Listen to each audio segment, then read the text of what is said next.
Okay, so you want to own a cruise ship, not a company, just one ship. A floating city with a casino, six restaurants, a water park, and 4,000 passengers paying you every single day they're aboard.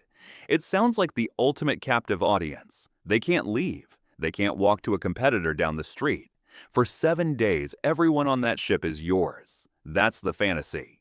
Here's the reality. The ship alone can cost more than a professional sports stadium. It burns through cash the moment it's ordered, and the industry built around it has gone bankrupt. Adjacent more times and more spectacularly than almost any other form of transportation on Earth. Let's start with the number that stops most people cold. A single large modern cruise ship, the kind that carries 5 to 7,000 passengers and crew, costs somewhere between $900 million and $1.5 billion to build. Not to buy, to build. And you don't pay that in one lump sum. You pay a deposit when you sign the contract with the shipyard, years before the ship exists, and then you pay in installments tied to construction milestones, keel laid, hull complete, interior fit out, sea trials. The entire process from signed contract to delivered ship typically takes 2 to 4 years. During every one of those years, you're paying interest on the money you've borrowed to fund construction, and the ship is earning you exactly $0 because it doesn't exist yet. There are only a handful of shipyards on the planet capable of building a vessel this size. Most of them are in Europe, specifically Italy, Germany, and Finland. This isn't like ordering a custom home where you can shop around for a better contractor. There are maybe 4 or 5 yards in the world with the dry docks, the engineering expertise, and the labor force to build something this complex. That scarcity means the shipyards have leverage, and cruise lines that want a new ship often wait years just to get a build slot. Once you have your ship, the second enormous cost hits you immediately, and it's one almost nobody outside the industry thinks about. Fuel. A large cruise ship burns somewhere between 80,000 and 250,000 gallons of fuel per day, depending on size and speed. At an average price of roughly $500 to $700 per metric ton for the low-sulfur marine fuel now required by international regulation, a single ship can burn through $50,000 to $100,000 in fuel every single day it's sailing, whether it's full of passengers or half empty. That fuel bill doesn't care about your occupancy rate. The engines need the same amount of diesel to move a ship at 18 knots, whether there are 4,000 people on board or 400. Now, here's where the business model gets genuinely clever, and it's the part that explains almost everything else about how cruise lines actually make money. For decades, the industry has operated on what amounts to a razor and blades strategy, except the razor is a billion-dollar ship, and the blades are everything you buy once you're trapped on board. The first layer of revenue is the ticket. This is the part everyone understands, the base fare you pay to board the ship. Here's the counterintuitive part. Cruise lines often price these tickets at razor-thin margins, sometimes barely above the cost of fuel, food, and crew required to move you across the ocean. Why would a company deliberately price its core product to barely break even? Because the ticket isn't the product. The ticket is the cover charge. It gets you through the door, and once you're through the door, you're inside a controlled environment where every other purchase happens on the ship's terms, at the ship's prices, with no competitor in sight.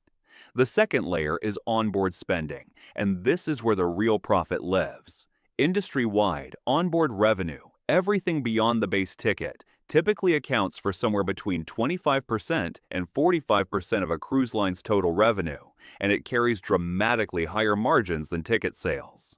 Drink packages are a major piece of this. A basic beverage package can run $60 to $100 per person per day, and because the alcohol itself costs the cruise line a small fraction of that, the margin on a package sold to 4,000 passengers over a 7-day cruise is enormous. Specialty dining is the same logic. Every ship includes a main dining room and buffet in the base fare, but they also build steakhouses, sushi restaurants, and chef's table experiences that charge $30 to $90 per person per visit. The main dining room exists so you don't starve. The specialty restaurants exist so you'll pay to eat somewhere nicer than where you already paid to eat. Then there's the casino, And on a cruise ship, the casino operates in international waters for most of the voyage, which means it's largely exempt from the gambling regulations and tax structures that apply to land-based casinos.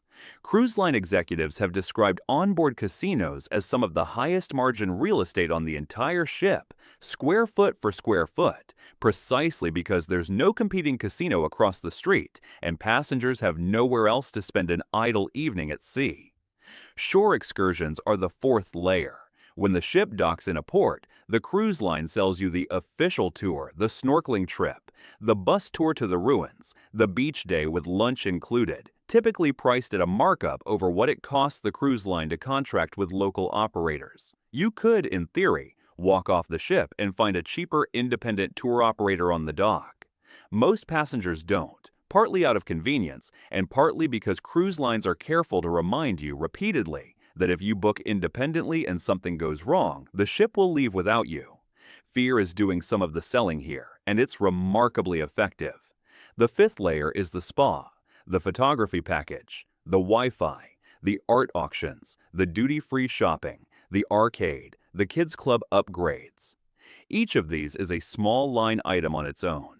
Together, across thousands of passengers on a single sailing, they add up to millions of dollars in additional revenue that never appears on the brochure price. Here's the structural detail that makes all of this work. Once a passenger boards, they are, for the duration of the cruise, a captive economy. There is no competitor to walk to. There is no price comparison. The ship controls the currency, the exchange rate on the onboard account, the timing of meals, and in many cases, the Wi-Fi speed, which conveniently makes it harder to comparison shop-shore excursions or check prices back home. Every design decision, from the layout of the casino near the main walkway to the placement of the specialty restaurants along the route from the pool deck, is engineered the same way a mall engineers foot traffic past storefronts. Except on a ship, you can't just drive home when you're tired of walking past them. Now for the other side of the ledger, and this is where cruise economics gets genuinely brutal, because the fixed costs are relentless and they do not care about your revenue. Crew costs are the first major fixed expense, though fixed is doing some quiet work in that sentence. A large ship carries 1,500 to 2,000 crew members. Most of these crew, particularly in service and hospitality roles, are hired from countries like the Philippines, Indonesia, and India, where wages are dramatically lower than they would be for equivalent positions in the United States or Europe. This is possible because of something called flags of convenience. Most major cruise ships are registered not in the United States, but in countries like Panama, Liberia, or the Bahamas, even though the cruise line's headquarters, executives, and primary customer base are American. Registering under a foreign flag means the ship operates under that country's labor and tax laws instead of U.S. law, which allows cruise lines to pay international crew wages far below U.S. minimum wage standards and to largely avoid U.S. corporate income tax on much of their profit. This single structural choice, flagging ships offshore, is one of the most important and least understood pieces of cruise line economics. It's legal, it's been standard industry practice for decades, and it's a major reason cruise lines can offer 7-day vacations at prices that would be impossible under a fully domestic cost structure. Maintenance is the second brutal fixed cost. A cruise ship is a piece of infrastructure sitting in saltwater 12 months a year, and saltwater is relentless. Hulls need regular dry docking, a process where the ship is taken entirely out of the water for weeks at a time for inspection, repainting, and repair. A single dry docking cycle can cost tens of millions of dollars, and during that entire period, the ship earns zero revenue while still accumulating costs. Engines, propulsion systems, water purification plants, and air conditioning systems serving thousands of people simultaneously all require constant, expensive upkeep. A ship that isn't meticulously maintained doesn't just become uncomfortable, it becomes a liability, both financially and in terms of passenger safety. Port fees are the third cost, and they're a tax that scales with your entire business model. Every time a ship docks, it pays the port authority a fee per passenger, plus additional charges for docking space, pilotage to guide the ship into harbor, and waste disposal. On a 7-day itinerary hitting 4 or 5 ports, these fees add up to a meaningful recurring cost embedded in every single voyage. And then there's the cost nobody plans for until it happens. What occurs when the ship simply cannot sail? This is the story of the entire cruise industry in 2020, and it's worth walking through in detail because it demonstrates exactly how fragile this business model is underneath its glamorous surface. When global travel shut down, cruise lines faced a uniquely brutal version of the problem that hit airlines and hotels. Unlike an airline, which can ground planes relatively cheaply, or a hotel, which can simply close floors, a cruise ship at anchor still requires a minimum crew to maintain it, run the engines periodically, manage ballast systems, and prevent the kind of degradation that happens when a massive steel vessel sits idle. Carnival Corporation, the largest cruise company in the world, reported burning through more than $1 billion in cash per month during the depths of the shutdown, even with its entire fleet sitting empty. That is not a typo. Over $1 billion a month, with essentially zero ticket revenue, zero onboard spending, and a fleet of ships that still needed fuel, crew, insurance, and dockage just to exist safely at anchor. Royal Caribbean and Norwegian Cruise Line face similarly catastrophic burn rates. All three of the industry's major players were forced to raise emergency capital, in some cases taking on debt at extremely high interest rates just to survive. Debt that would take years to pay down even after passengers returned. Some ships that had been operating for older cruise lines never sailed again at all. Instead of paying to maintain an aging vessel through an indefinite shutdown, several companies made the calculation that scrapping the ship, selling it for its steel and raw materials, was cheaper than keeping it afloat with no clear return date. Ships that had cost hundreds of millions of dollars to build were sold for a tiny fraction of that value to be dismantled on beaches in South Asia, where scrapping yards pay by the ton for the raw steel. This is the trap hiding underneath the entire cruise business model. The fixed costs of a ship, crew, fuel, insurance, dockage, maintenance exist whether or not a single passenger ever boards. And unlike a mall, which can partially fill vacant space with new tenants, or an airport, which can pivot idle capacity to cargo, a cruise ship that isn't sailing produces almost nothing.